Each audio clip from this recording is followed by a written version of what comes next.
Okay, bear with me, I'm going to speed run this one. So the diagram shows a rectangular playground of width x meters and length 3x meters. The playground is extended by adding 10 meters to its length and width and 20 meters to its length to form a larger rectangle playground. So we will now have x plus 10 and 3x plus 20.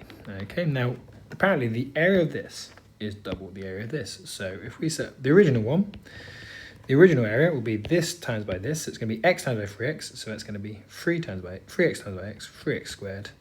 And if we times that by 2, okay, that's going to equal 3x plus 20 times by x plus 10.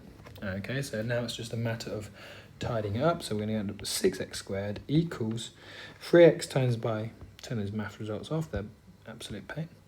3x times by x is going to give me 3x squared. 3x times by 10 is going to be plus 30x. 20 times by x is plus 20x. 20 times by 10 is plus 200. Now what we want to do is move it all onto one side. So we're going to move it all onto the left-hand side. So bear with me, it's a little bit tight. So minus 3x squared from both sides. We now have 3x squared on the left side. Minus 30x plus 20x is going to be 50x. Minus that from both sides, minus 50x.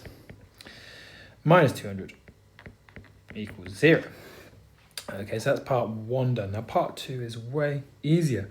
Calculate the area of the original playground. So this is now, you don't need to do part 1 to do part 2. They've given you the equation.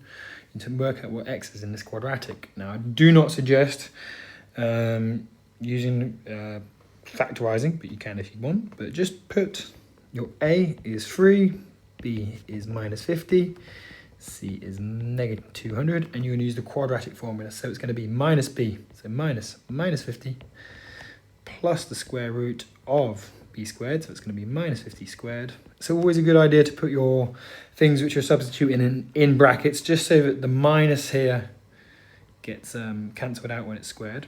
Just a hot tip. So b squared minus 4, I say minus 4 lots of 3, minus 4 lots of 3 and minus 200 all over 2 lots of all over 2a. And now when you put this in your calculator, it's going to tell you that x equals 20, and if you do it with minus, x equals minus 3.3. We are going to discard minus 3.3 because we can't have negative lengths.